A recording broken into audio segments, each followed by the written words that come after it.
better tidings for Bharat. The story of Bharat itself. 2024 has seen a lot of ups and downs. 2025, what should we look forward to? And there are different perspectives. Joining us here on this very special broadcast as we wish you New Year's greetings and hope and pray that the calendar year of 2025 brings all of us far much more peace, happiness, good health, and of course prosperity. Gautam Chikarmani with us, Ishkaran Bhandari, Shubhrashta, and Abhijit Iyer Mitra. Namaste, aap sabko Nav Varsh ki shubhkamnaएं. The Gregorian calendar, as you were to say, because the Samvat has a different new year, but that is one part. But to the lady and the gentleman, your thoughts on the hits and misses of 2024, and this is, the perspective is Bharat. We will look at it from the Bharat prism. So any field, any sector where you would want to perhaps punch holes and say, oh, we didn't do this well, or you would like to say, oh yeah, we'd like to do this. We've done this well and we should just go forward. And towards the back end of this conversation, we would look ahead into 2025. I would like to keep it free flowing. Please chip in and say how you'd feel. So it's like a conversation over coffee, although I have not got mine, but his. Abhijit Iyer Mitra, let's start from the far end. The first was the general election. It was a defeat, the third consecutive defeat for the India Alliance, but it felt like a victory for them. And it was the third successive win of the NDA, which felt like a defeat for them. So that was, for me, highlight number one. Highlight number two was, well, foreign policy in that sense, with Canada specifically, where, India isn't the weakling we were in the 1980s to just roll over and die. And Canada isn't the big shot that it was in the 1980s, that whatever they say becomes gospel truth. You push back very hard. And I think if you want to see the real power differential that's developed from the 1980s to 2020s, it's the situation with Canada, where none of its friends were even willing to back it up anymore.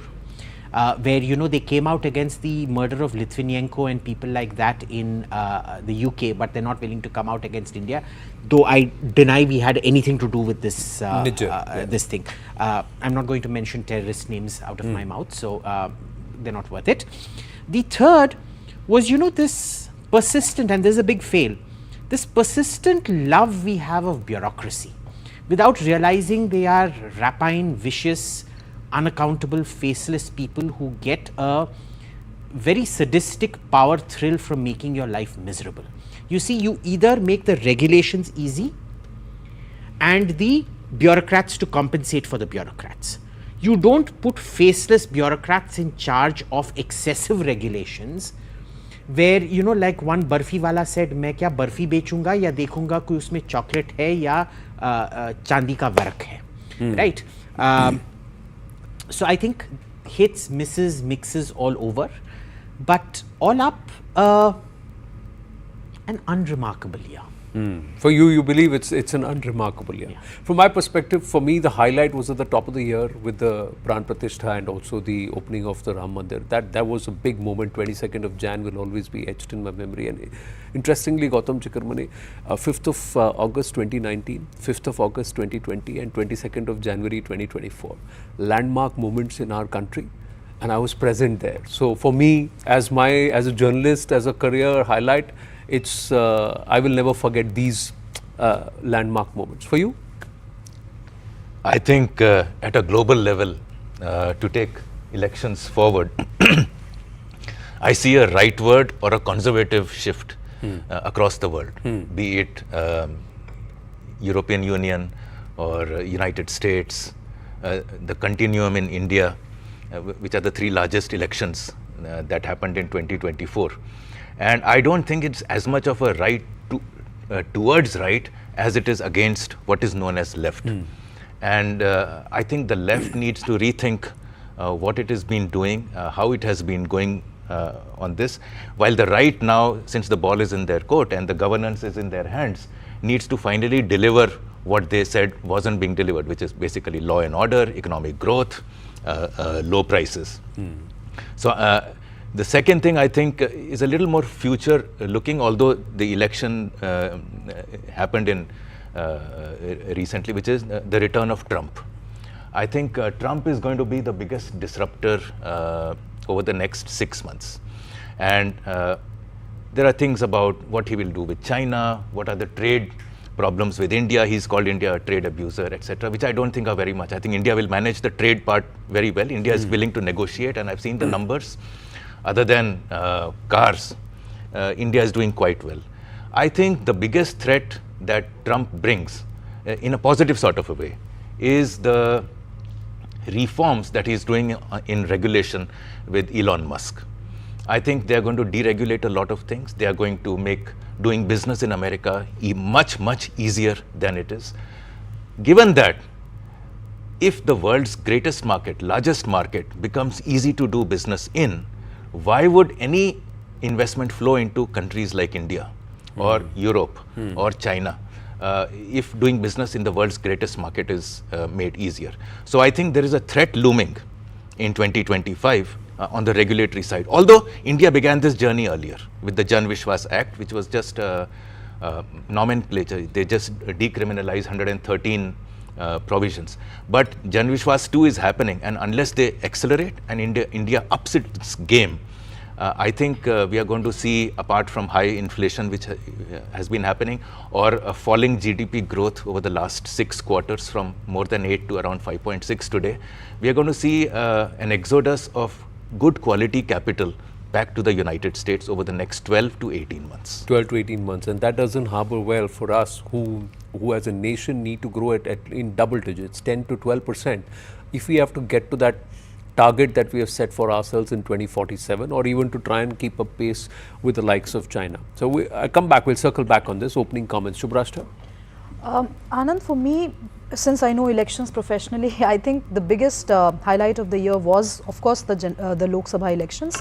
And post that also, it was interesting to see how the BJP not only bounced back, but bounced back with such majority in most of the states.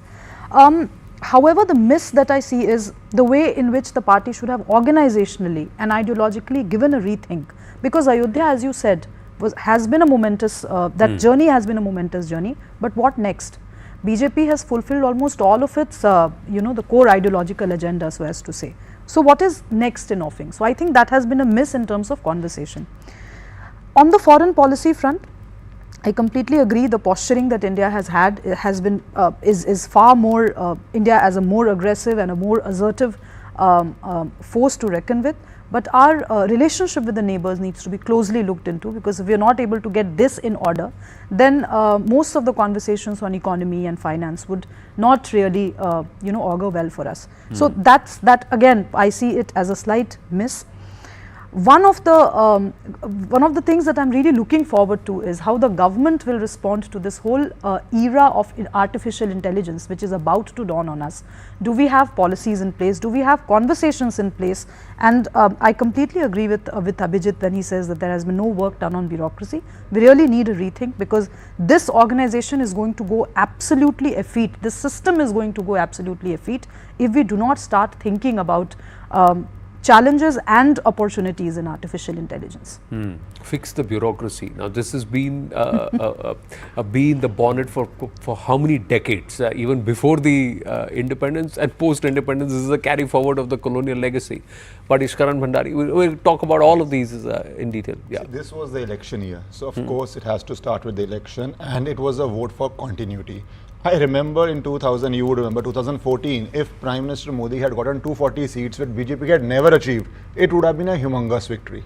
This is his third election, he got it, and in a global scenario where most incumbents, I think out of 60-50 were voted out. And one beauty of our elections we don't realize, US, the strongest so-called nation in the world, their counting goes for 2 weeks, 3 weeks after the votes have been cast, and there are enough apprehensions of election fraud. California, I think, the tech capital of this world, right? It counted votes till 3 weeks after election before it could certify the state result. Other states for 10 days. So we do not appreciate how smoothly our election functions. Odd voices of losers out. In fact, this time I don't think so. In Lok Sabha the losers were speaking. It's only after Maharashtra election that EVM chants came out. But till Lok Sabha there was no problem. And that ability to have a mass election at this scale with this professionalism, I think is becoming a unique feature to India, not even available to United States of America. So that's a big win. The second big win is the continuity. We have gone through eras of destabilized governments where one government will come and go ahead and push that project because certain private people might benefit in that project. Next government comes, completely cancels the project. What we saw happening in Andhra Pradesh on the capital issue, something as basic as that. Government changes, everything changes, and sometimes continuity is good for its own self. The second big issue I feel which has happened, which is very good, there has been a civilizational renaissance which was very important, starting from what you said, Ram Mandir, Pran Pratishtha, but also certain issues which were not being touched, like Waqf Board, the impact it has. Article 370 has been done. We read in childhood about unity and diversity, but that diversity is becoming differences, differences was becoming divisions, and inherent rights and divisions lead to partition.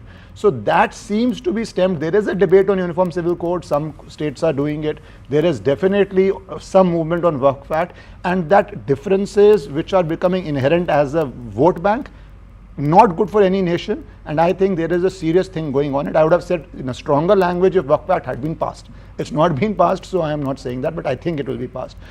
The challenge, of course, there are many challenges, including how illegal immigration is increasing in India, what is happening in certain areas, demographic changes being brought in, and how we fight that. Maybe we get lucky, as he was saying that Trump does certain actions on illegal immigration which is very different from the earlier party, and that may have a global impact on how easily you can tackle illegal immigration. But I am not very optimistic on that, seeing India's past record, and that I believe is a huge challenge, because as we grow stronger and stronger economically, the area around us which is not so strong, there will be a greater illegal immigration, and what we gain in steps, we may lose a lot of that because of this.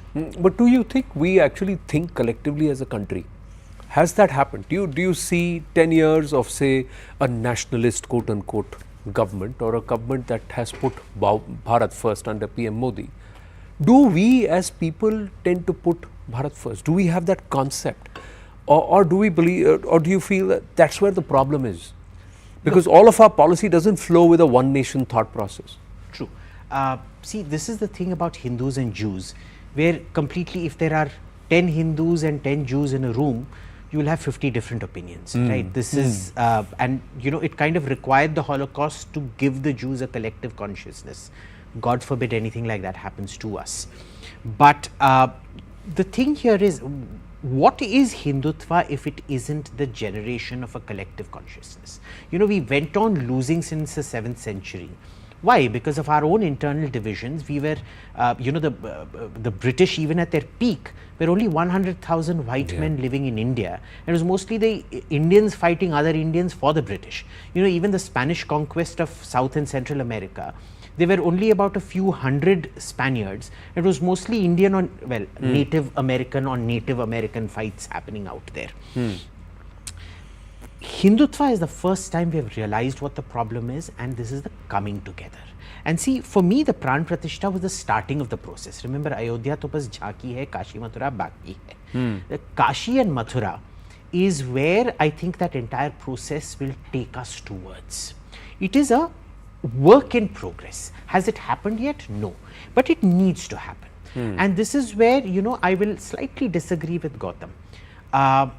With Trump, the problem is that the Democrats are licking their wounds, but they are not out. They are vicious, nasty people who are capable of pulling off, unless he's willing to, as he says, sack 50% of the FBI, sack 50% of the CIA. Will that pass the constitutional loops and barriers required, right? Because remember, DOGE is an advisory body only. It has no power of law to legislate. It still has to go to Congress. And remember, Congress is one of the most, Congress and the Senate are some of the most compromised. Either corruption bolte hain, udhar lobbying bolte hain, and if you call it lobbying. And you know, they have very elaborate rules. You can take a senator out only for finger foods. You can't take them out for a whole meal, but that finger food can be worth $1,000, you know, if you've got caviar or foie gras and things like that on top, right? So there's all kinds of way of circumventing all of this. In Canada, it's mostly cash. One of the reasons you've seen, you know, the Khalistanis exert so much political power is the fact that they deal in a cash economy. Yeah. They've got trucks, which are the drug transport. They're the local franchisees of the Central American drug cartels and things like that. And the problem is, Trudeau used to use the Khalistanis, but the Khalistanis use Pierre Poilievre. You look at the four people surrounding him: Parm Gill, Jasraj Hallan, Tim Uppal, who's very popular here, and a Hindu called Arpan Khanna. These guys are out. Arpan Khanna's wife is office holder in the WSO. So you see, he's surrounded himself with Khalistanis. I don't think Canada is going away anywhere. It's a Canada problem. It's not a Trudeau problem. And America, we might actually find Trump may get 3 to 6 months. I suspect this is going to be like the 2014 election. Remember the number of reforms Modi introduced when he came to power. And all of them fell flat because of that one suit boot ki sarkar comment, and then the government sort of went into this sort of, oh, ye kya ho gaya, anti-poor, whatever. I think, I hope Gautam is right. I think I'll be right. Please. Why I am pessimistic on the illegal immigration issue, because you said after Holocaust, Jews got a collective conscience.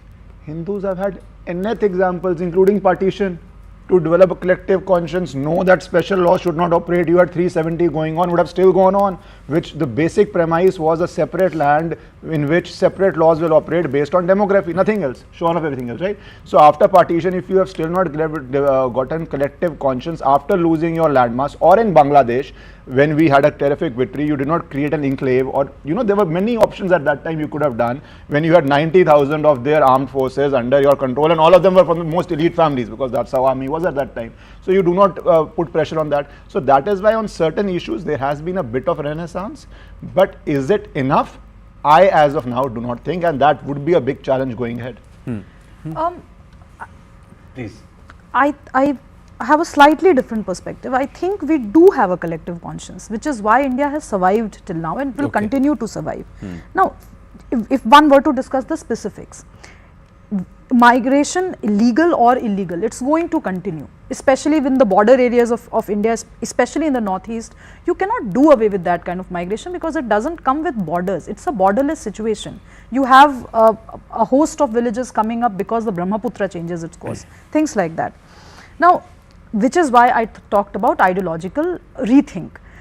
Is it possible that the sleuth of Bangladeshis that we are getting, in just an ideal world, quite an alternate perspectives, what if we convert them to Hindus and then you accept them as a part of your population? And I'm saying, I'm not making this comment very lightly, because if Abhijit were to talk about collective consciousness, if we believe that this entire landmass is ours, spiritually, ideologically and all of that, then what is stopping us from taking that position? It's not like forced conversion is illegal in India. But if you want our citizenship, we have, unlike the Jews, I think we have it sorted within our consciousness. Hindus do have a right to exist. The problem with Israel-Palestine is that Israel still suffers from that question. It continues to ask that question of its detractors, do we have the right to exist? In India, we don't have an ideological problem like that. So, in my opinion, we really need to go for a rethink. We have been a land of Mandan Mishra, who has produced scholars like Vachaspati Mishra, scholars who wrote Bhamati and went back to Vedanta and all of that. And we have had, women scholars as well. Most of these issues that the West grapples with are sorted here. We need to really think about ourselves and move forward. On the foreign policy front, if we just look at Israel-Palestine, look at how India used to think a couple of years ago. We did not have a policy on Israel. We were very comfortable backing up the Palestine and maybe being dilly-dally about the Israel situation. Today we have hyphenated this pretty gracefully and said we will stand with Israel and we will stand with Palestine. So I think it's an interesting time to be in. I wouldn't be hopeless and feel pessimistic about the situation. No, it's not about being hopeless. I don't know why the energies feel very dull and dry. It's not about being hopeless. It's about being conscious. And to say, all right, what do I need to fix as a country going forward? One is the individual perspective, the other part is the Desh perspective or the larger perspective. You know, and let's bring that back into the narratives aspect. Why are we waiting for US to set the narrative? Why are we waiting for other nations to set the narrative, Gautamji? No, I am asking you also, why have we waited more than 7.5 decades to even get our borders right? To mark our borders and say, this is me and this is you. River goes there, it remains my land. River comes here, it remains my land. So that is that so difficult for us to exert our own presence in the neighborhood? Ji. No, I just want to come to that, the unity issue that has been raised by all three. I think we may be, you know, what we see as unity is really uniformity. And Hindus, Sanatan Dharma cannot be uniform. There are 4 Vedas, there are 9 darshans, there are 18 Mahapuran. I mean, I can go on. So, and each kind of god, who you follow, who your Kula Devata is, etc., is unique. So, I don't think we are looking at uniformity of the kind that we see in other religions, where there is one book, one god, one path, one way, including one democracy. But we are united by a consciousness which is much deeper. And to take that depth out of Sanatan Dharma and make it uniform, that these are the 10 tenets that you got to follow, or these are the 5 paths that you become a Hindu or a Sanatani, is not possible. I think the Sanatan Dharma is far more flexible. So what we are actually debating is uniformity, which will never happen in any Sanatan Dharma individual. He is a free being. He is unique. He carries the consciousness within him in his own way and expresses it through his own swabhav and swadharma. Correct. To box him into, for instance, politically, there is something called left and there is something called right. I can't believe, I don't know where I fit. These boxes are too small for me. I cannot fit into either of these boxes, and centrist and all kinds of divisions and make them into boxes, and you fit into one box and then you stay in that box. Is not how a Sanatan Dharma person is.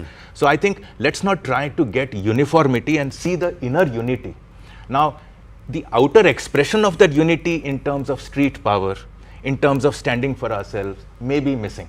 I think we are too busy with economic growth, unlike some others who are just interested in expanding or evangelizing their religions. So maybe that needs to get fixed in in a political way rather than in a spiritual way. And I think we definitely should not try to emulate a fake unity, which is really uniformity, and stay in the domain of a united Sanatan Dharma, which is each person unique, and yet you and I are the same. Yeah, two short points. One on her, and see, because I think we need to be clear. We cannot, in a basket, and I differ with her on that, say illegal or legal immigration will continue. They are two very separate categories, and we need to have different strategies on these categories. Because while it might be utopian that we can bring and convert, but last 1,000 years, we have had no example of that, where people who are living in Bangladesh and basically following the religion of Islam are converted. So it may be something, much easier solution is to ensure they don't come to India. बचपन में बोलते ना घड़े में 2 बूंद पानी भरो और नीचे से घड़ा तोड़ दो तो पानी सारा इकोनॉमी निकल जाएगा, and the poorest suffer the most on that. The other aspect, the challenges, last 3 days has been an entire debate on H1B visas and whether Indian immigrants should be allowed to come to US. Massive fight going on between Trump's so-called conservative base versus what they call the tech bros, which is Elon Musk and others, right? So that will also evolve as India keeps, we might very happily say CEO of this company is an Indian. But what is the effect of that on the American mind?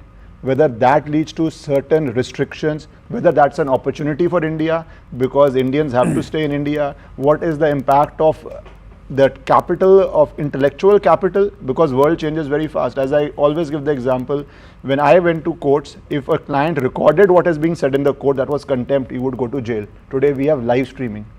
So that change is also coming in US, and all of it may not be good in the short term, even under Trump presidency, like last 3 days have proved. And what will be the impact for India and how India grapples with it, especially in economic aspects, would be very important to see going ahead in the next year. No, but if you talk about economic dependence, doesn't economic dependence also, or economic prosperity, depend on, one, having a common civil code, let's not say spiritual code, could be a common civil code. We don't have it. Do we have labor laws and reforms which ensure that there is maximum productivity is maximized and not giving out doles? 3, are we as a nation, are we as a polity across the political spectrum clear on the fact that we are not going to dwell on subsidies? It's all just become all about revdies. Everybody is winning elections by giving freebies. Isko nahi diya to usko diya, uska vote mil gaya, jeet gaye. That's what's happened. So it's not a turnaround or anybody. It's the first mover advantage, whoever gets it. Maharashtra, Mahayuti did it, Ladli Bain, they won. Madhya Pradesh, Mahayuti did it, Ladli Bain, they won. Himachal Pradesh, Congress promised, Congress won. So, Jharkhand, this guy Hemant Soren promised, they won. So, at the end of the day, how are we defining ourselves as a country saying these are non-negotiable? I may be on this side of the political spectrum or on that side of the political spectrum, but in the interest of the country, they have not defined them in our laws. Directive principles said, oh, work towards a common civil code in the coming years. Those years are still coming. So, if you remember, the foreign minister was asked by a very astute observer, where is your national security strategy? And he waffled and dithered, but there is no national security strategy. I remember when I was working with Gautam, we got together a working group to come up with a national security strategy. This was almost 10 years back. And one of the greatest luminaries in our security sphere said, you know, we're an oral culture. The Vedas was passed down for 3,000 years orally. Is it really necessary to have a national security strategy? My God. Okay. So that means we are not thinking as a country only. We're not thinking, see, we don't. As one entity, one unity. We're so obsessed with the past, we can't move to the future.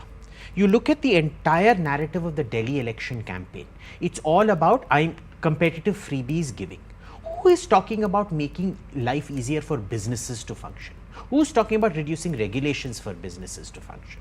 Who's talking about industrialization and manufacturing? You know, one of the easiest ways, you have a severe malnourishment problem in India. If you don't believe me, just go to a construction site and see that average Jharkhandi, Bihari, Bengali working at that site. He is a good 1.5 feet, 2 feet shorter than you. Okay, and this will be for most people.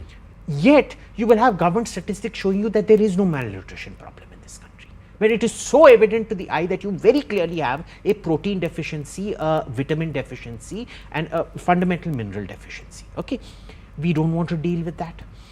We don't even want to acknowledge it because it offends our sense of Vishwaguru Bharat if you even acknowledge it. Who is looking at the micro? Who's looking at manufacturing and the complete abysmal working culture we have in this country? Who's looking, for example, at, the education system is so flawed. You've come up with a national education policy that's a cut and paste of NGO gobbledygook. Are you going to deal with the fact that spoken Hindi is a completely different language from written Hindi? In Tamil, it is even worse. You know, those of us who speak Tamil realize that written Tamil, formal Tamil, is a completely different, it's almost unintelligible to the person who speaks Tamil, right? And then they say you can't teach in English because it's, if you're growing up speaking Tamil or Hindi, the written form in both Tamil or Hindi is again a completely different language from what you grow up at home. So it is also equally unnatural, right? Who is looking at these things? Who is looking at, and you want to move towards problem solving. The first stage of industrialization does not require problem solving. It requires problem solving at the top 1%, which is your IITs and things which incidentally focus on learn by rote. They shouldn't be, but they focus on learn by rote. Everybody else should be rote because you want factory floor workers. But every mother who thinks her child has completed a BE engineering degree, who's not even fit to be a factory floor worker, if you remember the last reports, 98% of Indian engineers can't problem solve, think that mera beta agla Bill Gates hai, Steve Jobs hai, or whatever. There is no dignity of labor in wanting to go work in a factory. These are the problems I want to see discussed. Nutrition, education, this thing. There is no informed water conservation, energy loss. $20 billion of your produced energy is lost every single year in energy theft. That is 5 French 1,000 megawatt nuclear reactors to be built every single year. Every single year. I know there are problems galore. My larger question is, we keep asking, we keep highlighting and saying, who is going to fix it? The other question is, how are we going to fix it? And what are we going to do to fix it? Now, if you're going to come back and say, no, fix the bureaucracy, all this will be fixed, that's not the answer. No, that cannot be the answer. Ishkaran was saying something. I was saying industrial policies, we are living in Delhi. The Prime Minister, leader of opposition for politics is in Delhi. Chief Justice is in Delhi. Cabinet Secretary is in Delhi. And we don't have clean breathing air. Half the year we have to stop construction and other activities. Diwali used to be a soft target. It's still a target, has no major effect on pollution. Data has shown it. So when we are still grappling with clean air in the national capital, forget, I remember in our childhood, all relatives from outside India would want to come to India because Delhi ki sardi bahut achhi sardi hoti thi. It was good time. Nobody wants to come. The effect on tourism, on economy in winters is just one business impact. But if we are till now not able to ensure clean air and clean water, then that's a humongous challenge we have to face. No, let me answer that the previous question, which Abhijit also touched upon on sideways. Slightly theoretical. There's an idea called grand strategy, where you have a nation's goals, you figure out the resources, the means, and find out the ways to get there. Whenever I talk to anybody in government, they say they haven't heard of the concept or they're not interested in it. And I think grand strategy takes the internal, external into a cohesive whole. And let's say, to give you an example, Viksit Bharat, $20,000 per capita income by 2047 is a national goal. Can we have 10 such goals? For instance, technology, for instance, laws that encourage entrepreneurship. America had the military-industrial complex. Can India have something equivalent, that instead of putting hurdles before entrepreneurs, you make it easy for them to grow, create jobs? And I think this unison, where the siloed way of functioning goes away. So you have, suppose you want, let us say, we need to have a big navy in the Indian Ocean region over the next 10 years. Okay, let's take that a small example. Now let us say a number. It's a big example because our biggest borders are with the sea, and we have never thought about what if we are getting. It needs money. It needs money. Okay, can that money come through economic growth? Answer is yes. Rhetorical question. Can private sector be embedded into that growth so that more jobs are created? Absolutely. Rhetorical question. This kind of interrelationships between defense, economy, politics, technology, I think this is where we need to go. What I feel is somewhere, and I've been giving a lot of thought to this and I haven't yet got the answer, and maybe this panel can help give it. We need 10 goals of the equivalent of $20,000 per capita income by 2047. Okay. Can we have 10 goals like this? All right. And then go work backwards, find out the resources that we have at our disposal and work backwards to the means. How do you get there? Okay, the question was how do we do it? The question was what is the direction that we should take? Now the first aspect is 10 goals that can allow us or help us work from 2025 onwards to that $20,000 per capita target by 2047. I'm going to take a short break so that they can think and figure out those 10 goals and get it out of them when we come back. Stay with us.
Looking back at 2024, looking ahead to 2025, it's the Bharat perspective. What do we need to do as a nation? And I've been asking this question, that do we as a people think about ourselves as Bharat and Bharatiya? Do we, in our actions, in our policies, in our moves as business people, as professionals, as entrepreneurs, as bureaucrats, as political leaders, think about ourselves, our party, our business, or do we see what is in it for Bharat? This is a question that needs to be asked more often, and somewhere we all need to collectively set up those goals. So a D. Gukesh becoming world champion, Bharat winning the T20 World Cup, or the Pran Pratishtha at Ramlala Virajman, all of that are, yes, big ticks for us to be ready to host the biggest spiritual culmination, that is the Mahakumbh in 2025, right at the top of the year, is another thing to look forward to. But these are, yes, small victories. These are, perhaps they will add on, contribute, they will add to the flavor of a Bharat that is potent, a Bharat that is powerful, a Bharat that is there at the high table, has the seat at the high table as far as the world geopolitical conversation is concerned, and a Bharat that is ready to not just match up in stature to the Americas and the Chinas of the world, but actually do better as a collective. Can we do that? So, as we took the break, we said 10 goals that can be set. So, Gautam Chikarmane, you want to elaborate a little more, and before we take it across to the others. So this whole idea of goal-based or grand strategy-based development, today India is in a crossfire of 3 grand strategies. The American grand strategy, the Chinese grand strategy, which to my mind is the strongest grand strategy as of today, and the Russian grand strategy.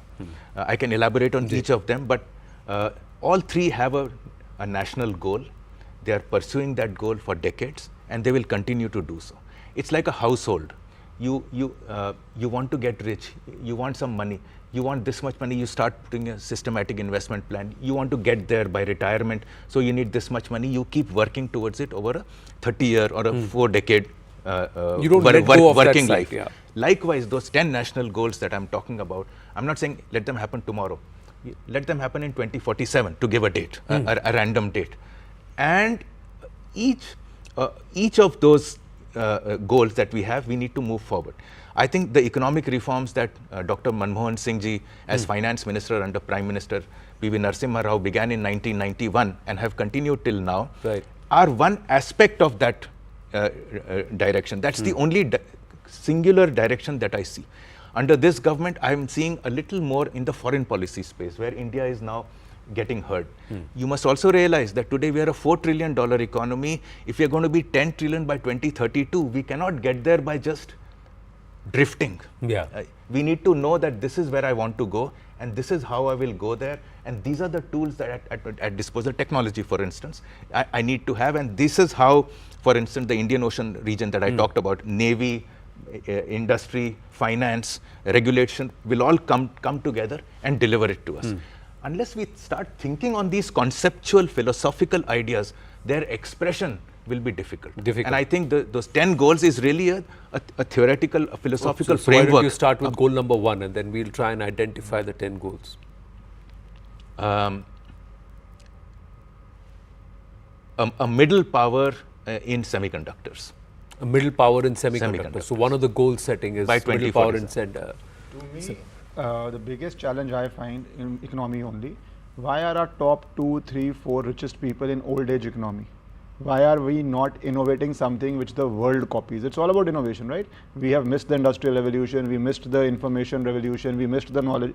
Why in AI or biomedical or maybe space, which is the sector where we lead the world in next 10 years, one industry which is of global significance, where we are innovators, not back-end people, where we lead the innovation, and there is a bona fide richest person in top 10 of the world, because you need to be there, who is from new age economy only, not from an economy which is dependent on the government, and not from an economy which is dependent on various political factors of India. So new age economy leaders where Bharat sets the roadmap, or Bharat is the benchmark, and the others for the others to follow. So goal number 2. So 2 economic goal settings that have happened. Yes, Shubhraj.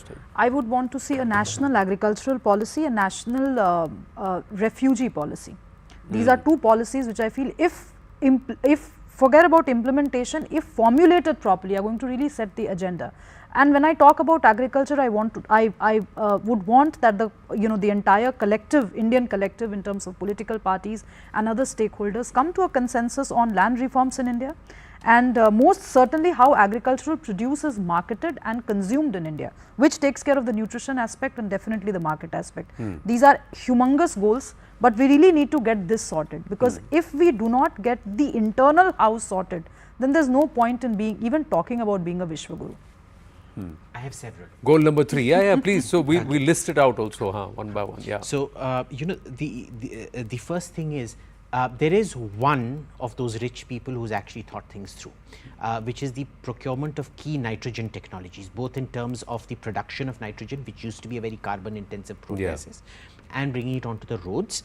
The final step in that technology which is being invested now is in putting it safely into a transport device, a car or a bus or whatever. So that it doesn't become a moving bomb or an explosive Exactly. device. And I believe that will be one of the big contributions that India makes, because let's not forget, bioethanol is extremely wasteful. It is not ecologically sustainable and things like that. I believe the National Solar Mission, this thing of going solar, will help. But my points are to do all these things work synergistically. If you have set a goal of $20,000 US per capita, it can't be, I want a policy. You have to say, I want this specifically and work backward.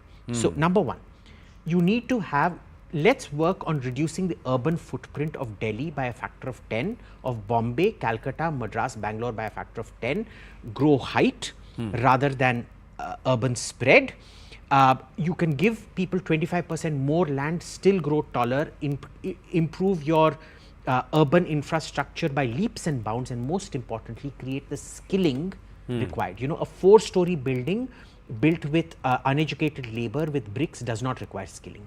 With girders and glass, it requires certain skilling. If you make that glass solar to harvest maximum energy, you put central air conditioning everywhere and central water heating everywhere, it requires a certain automatic skilling. So it has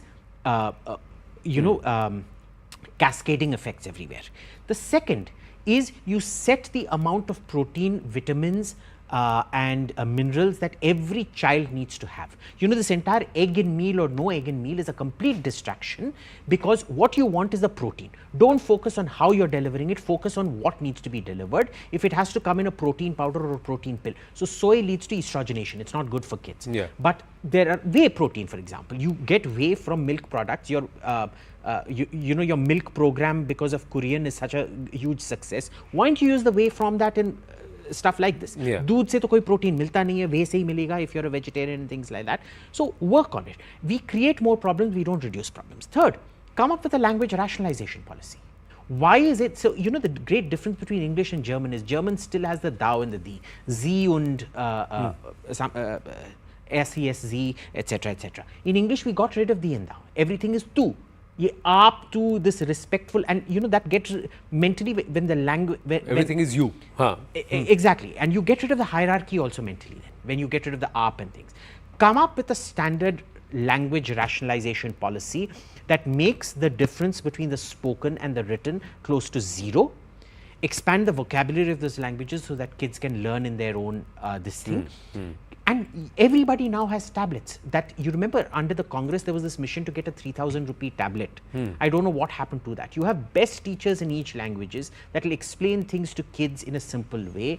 Make that your education policy. So why don't we use generative AI to teach? It can Why be, not? It's Why the not? easiest way. It's the easiest way to take high quality education, which is standardized in a particular way, to the masses and to people. And where, I may not say that you have to rationalize language, but I would say to narrow the gap between the spoken and the written.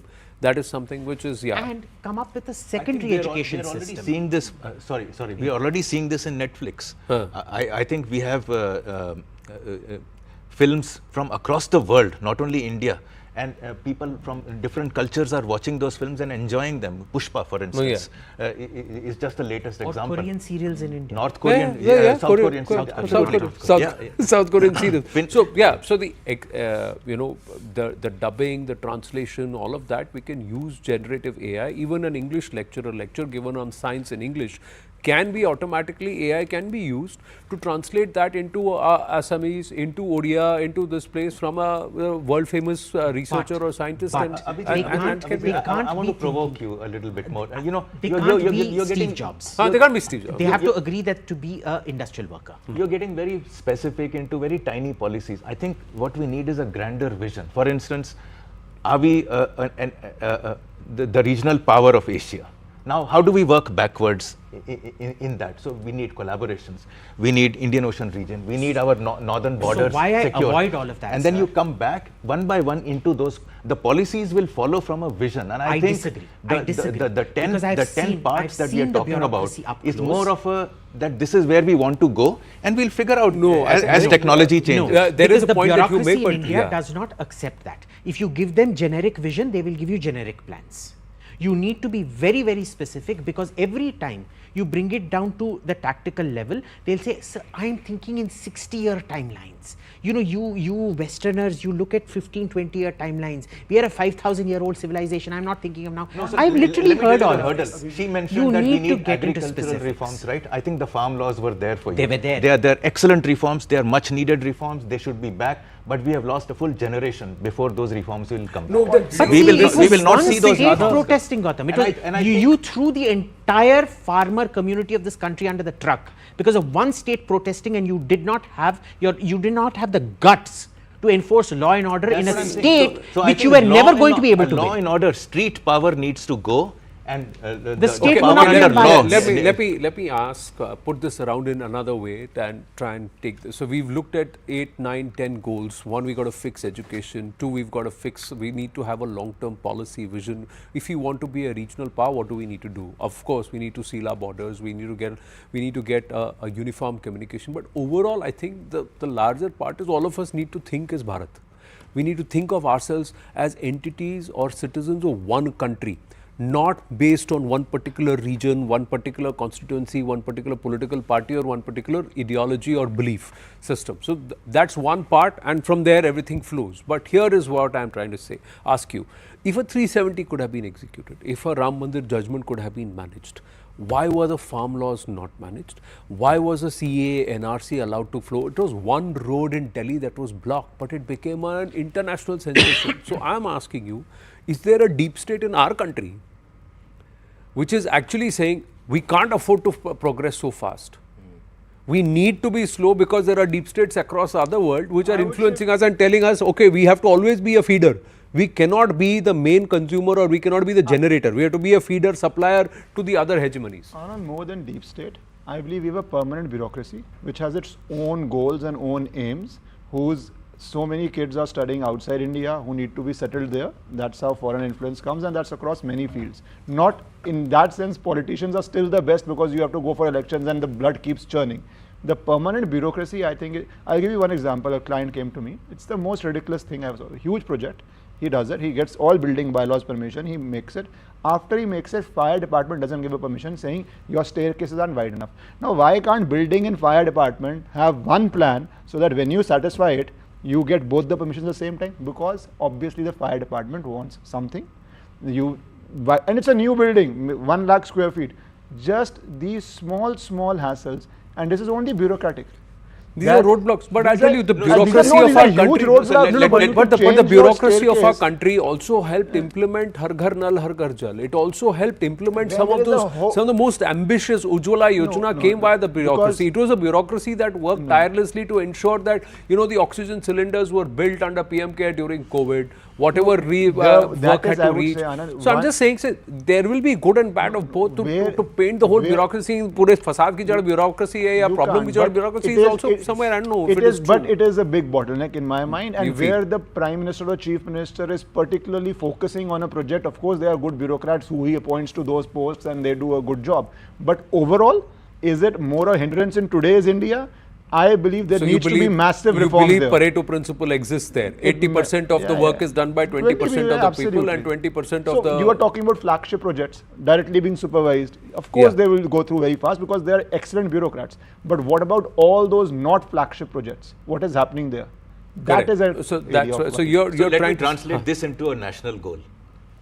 zero tolerance for corruption, immediate sacking, end of story. No more dragging of cases, What nothing. about obstructionism? Zero I have tolerance. seen Obstruction. bureaucrats They may not be who are corrupt, but they will obstruct. who are not corrupt, who are obstructionist, and they think this is a great virtue. So they need And to they give are it in and they are writing. celebrated by the media as honest, They'll lion-heart give you or a whatever. full, a 4-page, 5-page document saying why a building like that cannot exist because broader, narrower staircases and all of that. Even though it's The sanctioned by the bureaucracy building is department. too smart to exactly. obstruct and falls short of even basic common sense when it comes to implementation. I don't want to get into the bureaucracy conversation because it's a long drawn conversation. All of That- us, that'll need none another of us 1 hour, another none 1 of hour. us are bureaucrats and we will have a bias there. Yeah. The point that I have been trying to make is that ideologically we really need a reshift. Correct. Because I come from Bihar and Bihar is a test case of how ideology really entrenches you. Ever since Karpuri Thakur, we have not had one leader that has brought in a policy that talks about business with confidence. With this government in power at the center, at least we started having a conversation with India Inc. But post farm laws, it just went completely silent. I don't think anybody today has the guts to host a company CEOs and talk about their problems. I'm not saying people are not doing it. Foundations are doing it.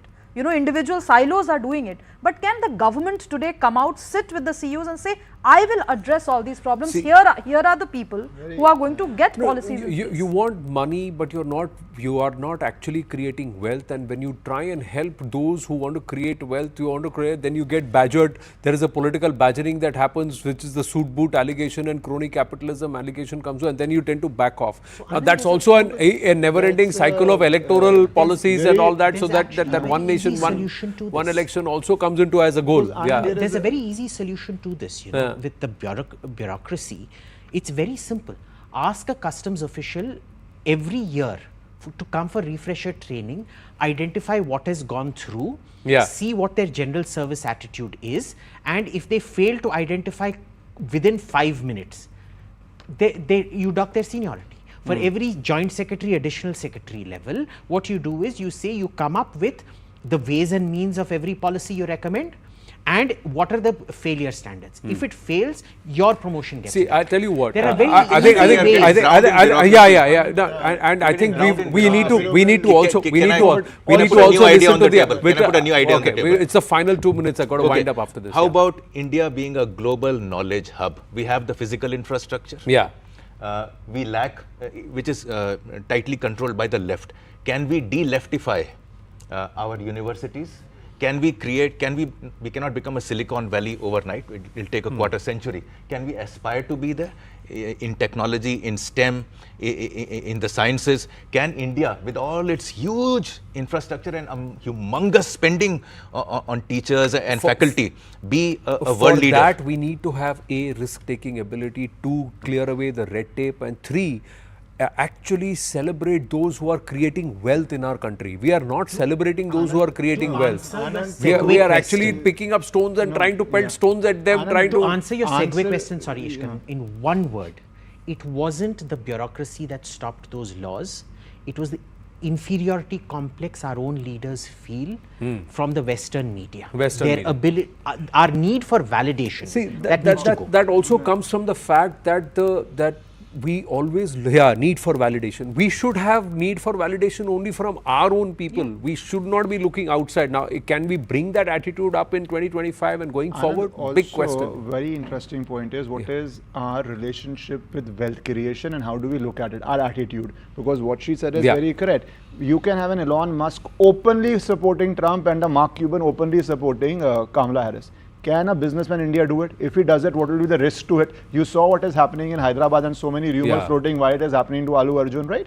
So that problem, and does a common Indian think good wealth creation, or he's still governed by that socialist mindset propagated through movies where the Nehru family could be very rich, living, celebrating a birthday in a, airplane, but an Indian making money was looked at with distrust or as if he's trying to rob other people. So that attitude we all have No, to it's ask not the ourselves, attitude. what Those is are our narratives that attitude? were set and No, that but were embedded. So but they you've got got, embedded. we've So got to, embedded is an attitude, no? we've got to dispel that, and we've got That to is very work important. collectively to try and more actively do it. And somewhere would like to see some more gumption and some more spine of the courage of conviction from the powers that be. If their intent is that it's the larger goal for Bharat and we'll push through it no matter what, we're not going to buckle under pressure. And if you've got to learn to counter narratives, figure it out. Do it and get your narratives in place. Okay, I've got to wind up so quickly. One thing you're going to do in 2025. You yourself. One thing, quickly. I'm going to go to Canada and rile up a lot of people. I'm going to look forward to that. Shubhrashta. Two goals actually. One to actually see that I passed my motherhood phase, terrible twos phase in a decent way. And the second is, I think I would really want to appeal to the corporate India in more than one ways to form a political constituency of their own, because that's the only way in which you get your work done in this country. If you're not, I'm not asking them to get on the roads like Shaheen Bagh, but do have a political might that nobody can mess around with. Yeah, and with the larger intent of trying to create wealth for the country. That's what you're doing. Yeah. Personally, only do things and put my energies into things I enjoy doing. Cut out all that I don't enjoy doing. Don't enjoy doing. So fill yourself with more positivity. Yeah. Maybe by the middle of the next year, I'll give you the 10 goals that we just discussed. More importantly, collectively, I wish that all of us and in our own way help Bharat build this grand strategy, Bharat's grand strategy for 2025. And that's where I think all of us need to work. Personally, I want to get my black belt by the end of this year. That's what I want to do. Fantastic. Yeah. So I'm going to be pushing 50 very soon, but before that, I want to get it. My daughter can get it at 8. I think I can get it at 48. Anyway, thank you very, very much. Happy New Year to all of you once again. Thank you. Thank you.